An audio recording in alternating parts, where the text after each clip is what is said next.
Good morning internet. So I'm planning a long ride now from Mumbai to Goa with my wife as pillion along, and so I wanted to show you guys the first step that I'm doing in setting up the bike for a long ride. So these are the Rynox Nomad saddlebags. These are very old ones now, I think about over 7 years old probably, but as you can see they fit well on the bike and they look really good. It goes along with the aesthetics of the bike.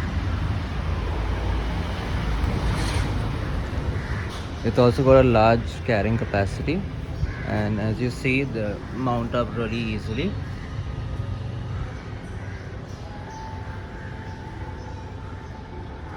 And they are perfect for bikes which have an upswept exhaust.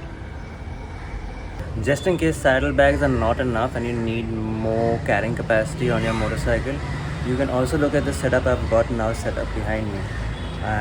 Let's have a look at it. So now this is a combination of the Rynox Nomad saddlebags and a very old Dirtsack tailbag.